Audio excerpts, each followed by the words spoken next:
नमस्कार। कहिए आप कैसे हैं। एक चिड़ा और चिड़िया की कथा। एक समय की बात है, एक चिड़ा और चिड़िया घने जंगल में एक बरगद के पेड़ पर रहते थे। दोनों ही मस्त और खेलते नाचते गाते और दाना दुनका लाकर अपना निर्वाह करते थे।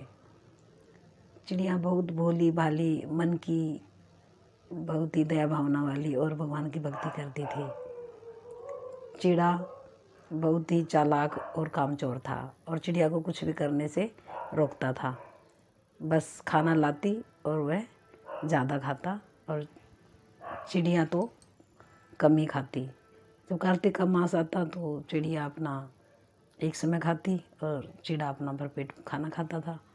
इस प्रकार जब कार्तिक का मास सारा समाप्त हुआ और अगला दिन पड़वा का यानी पूर्णमासी अगले दिन प्रतिपदा भी कहा जाता है, तो वह दोनों खाना चुगने के लिए निकल पड़े। लेकिन उस दिन उनको कहीं भी खाना नहीं मिला। वह दूर जंगल में उड़ते हुए चले गए एक गांव में। एक गांव के आंगन में उन्होंने देखा कि एक कटोरे में दाल और एक कटोरे में चावल। तो चिड़ा कहने लगा हम यहीं खा लेते हैं। चिड़िया बोली नहीं, हम इसको ले जाकर खिचड़ी बनाकर खाएंगे, आज पड़वा है।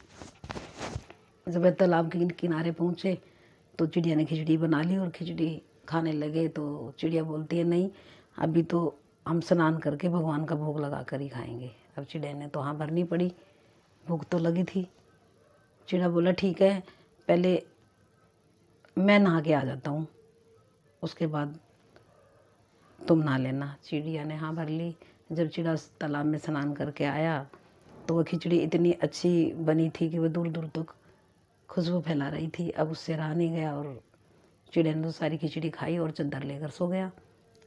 जब चिड़िया आई तो चिड़िया ने देखा खाली पतीला, उसमें तो खिचड़ी थी नहीं। तो वह क्रोधित हुई और गुस्से के मारे उसको उठाने लगी। जब चिड़ा उठा तो कहने लगा कि हाँ मैं तो भूखा ही सो गया। कहती भूखा क्यों सो गया, देखो इसमें तो खिचड़ी नहीं है, सारी खिचड़ी तो खा ली। कहता नहीं मैंने तो खाई नहीं, कोई जंगल का जानवर आया होगा और उसने खा ली। अब चिड़िया ने सोचा ऐसे तो ये मानेगा नहीं, आज इसकी झूठ और सच का पता लगा के ही रहूँगी और मैं किसी तीसरे पंछी को बुला कर लाती हूँ। तो चिड़िया एक कौवे को बुला कर लाई और कौवे से कहने लगी कि ऐसे ऐसे बात है और इसने देखो सारी खिचड़ी खा ली और अब ये कह रहा है मैंने तो खाई नहीं। तो कौवा बोलता है कोई बात नहीं, ठीक है, मैं दोनों का सच और झूठ का पता लगाने के लिए एक युक्ति करता हूँ। तो उसने एक पीपल के पेड़ में कच्चा सूत बांध दिया और कहने लगा दोनों को इसमें बारी बारी झूलना होगा। चिड़िया तो खुश हुई। चिड़िया बोली ठीक है, क्योंकि चिड़िया ने तो खिचड़ी खाई नहीं थी, वह तो बिल्कुल हल्की हो रही थी। अब चिड़िया जो है कच्चे सूत को बांध के झूलने लगी तो वह तो झूल गई और झूलती रही।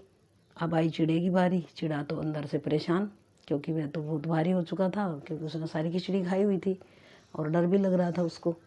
जब चिड़े ने कच्चा सूत पकड़ा तो एक ही झूला ले पाया, दूसरे में तो ज़मीन पर आकर गिर पड़ा और उसका हाथ पैर टूट गया। अब वह शर्मिंदा भी था और कहने लगा, कौवे ने कहा कि देखो अब सच और झूठ का तो पता लग ही चुका है, खुद ही बता दो। तो इस प्रकार चिड़िया ने हाँ भी भरी और चिड़िया के लिए दाल चावल की खिचड़ी बनाई और उसमें घी डालकर बहुत ही अच्छी तरह पेट भर कर खिलाई।